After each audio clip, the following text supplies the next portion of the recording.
Hello friends, welcome back to my channel helping hand Shruti. तो I hope आप सब लोग बहुत ही अच्छे होंगे। तो फ्रेंड्स, जैसा कि आप सभी जानते हैं कि जो बीपीएससी का जो रिजल्ट है वो जारी हो चुका है और इसमें सीटेट फेल अभ्यर्थियों का भी जो रिजल्ट है और उनको भी जिला दे दिया गया है और बीएड पीआरटी बीएड में पीआरटी को भी शामिल करके उसका भी रिजल्ट दे दिया गया है। ऐसे बहुत से मुद्दे जो है वो निकल कर सामने आ रहे हैं। तो फिर इस वीडियो में मैं आपको यही बताऊंगी कि एक्चुअली में चीज़ें क्या हैं और कैसे हैं। तो प्लीज़ वीडियो को एंड तक जरूर देखिएगा, वीडियो को स्किप मत करिएगा। और अगर आप मेरे चैनल पर पहली बार आए हैं तो मेरे चैनल को सब्सक्राइब करके बेल आइकन पर क्लिक जरूर कर लीजिएगा। तो आइए फ्रेंड्स देखते हैं। तो देखिए, अतुल प्रसाद जी से इन सारे क्वेश्चनों के जो है वो जवाब मांगे गए हैं। तो उसमें हमारे अतुल प्रसाद जी ने क्या कहा है, सबसे पहले तो मैं अगर आपको ये दिखाना चाहूँ कि अभ्यर्थी को एक से अधिक परिणाम देकर रिक्तियां बर्बाद क्यों की जा रही हैं।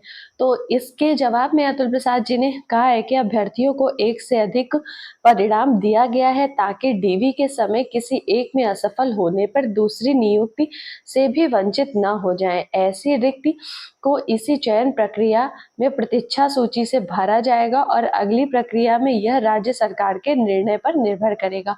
तो देखिए, अतुल प्रसाद जी का कहना है कि देखिए, जैसे किसी का जो सिलेक्शन है 9 से 10 में भी हो गया है, 1 से 5 में भी हो गया है, तो उसका जो रिजल्ट है ना वो दोनों जगह जारी किया गया है। मान लीजिए वो 9 से 10 में किसी वजह से उसका डीवी के समय नहीं हो पाता या कोई और रीजन होता है तो वो 1 to 5th वाली सीट ले लेगा। तो ऐसे में जो उसका मतलब उसका अटेम्प्ट है वो वेस्ट नहीं होगा और जो सीटें खाली बच जाएंगी तो उसमें अतुल प्रसाद जी ने कहा है कि वो जो मतलब वेटिंग लिस्टें निकालेंगे तो उसके माध्यम से ये उसको फिल कर देंगे। अगला क्वेश्चन क्या है, देखिए ढेर सारे पूछे गए हैं, मैं आपको बताती हूँ। मेरे नंबर क्वालिफाइंग कट ऑफ से अधिक होने और अभी भी कुछ रिक्तियां होने के बावजूद मैं सफल क्यों नहीं हुआ। कुछ सफल अभ्यर्थियों से मेरी संख्या अधिक होने के बावजूद मैं सफल क्यों नहीं हुआ। कुछ बीएड अभ्यर्थियों को पीआरटी में सफल क्यों घोषित किया गया।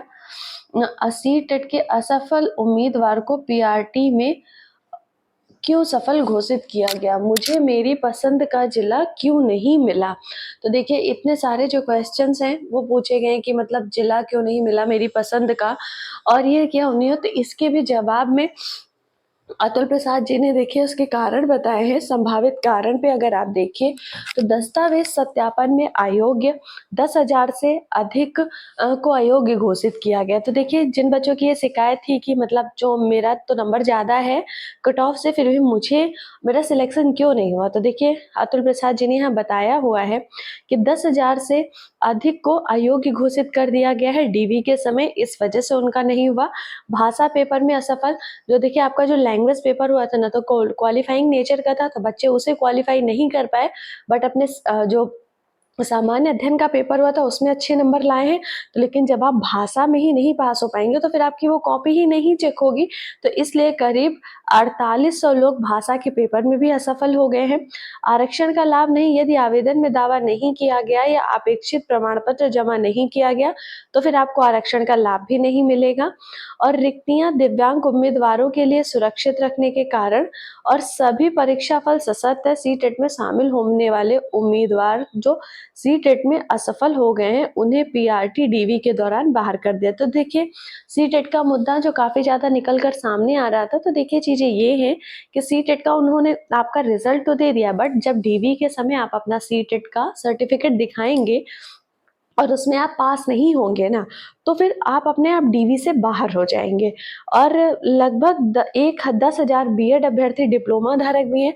अब जो बच्चों को डाउट था कि कुछ बीएड अभ्यर्थियों का भी रिजल्ट जारी हुआ, तो देखिए आपको बीपीएससी ने डॉक्यूमेंट्स बदलने का मौका दिया था कि अगर आपने बीएड और डीएलएड दोनों किया है तो आप उसमें अपने बीएड की जगह डीएलएड को बदल सकते हैं। तो ये 10,000 वैसे ही अभ्यर्थी पास हुए हैं जिन्होंने डीएलएड अपना चेंज कर दिया था, बीएड था बट उन्होंने डीएलएड कर दिया था। तो ये उनका रिजल्ट जारी हुआ है। और देखिए, जिला का आवंटन सभी को अपने ऐच्छिक जिला में देना ना ही संभव है, ना ही आवश्यक है। तो बच्चों का है कि हमारा खुद के ज़िले में नहीं हुआ तो देखिए आपकी कट ऑफ कम होगी, इस वजह से आपका नहीं हुआ, फिर सबको वही ज़िला तो नहीं दे सकते। तो ये चीज़ें जो है अतुल प्रसाद जी ने अपने ट्विटर में ट्वीट करके सारी जानकारी दी है। तो आई होप आप लोगों के जितने भी डाउट थे वो इस वीडियो को देखने के बाद से क्लियर हो गए होंगे। तो फ्रेंड्स, अगर आपके सारे डाउट्स क्लियर हो गए हों और आपको मेरा वीडियो अच्छा लगा हो तो प्लीज़ एक लाइक ज़रूर कर दीजिएगा और मेरे चैनल को सब्सक्राइब करके बेल आइकन पर क्लिक ज़रूर कर लीजिएगा। तो फ्रेंड्स, ये था आज का वीडियो। मिलते हैं अपने अगले वीडियो में।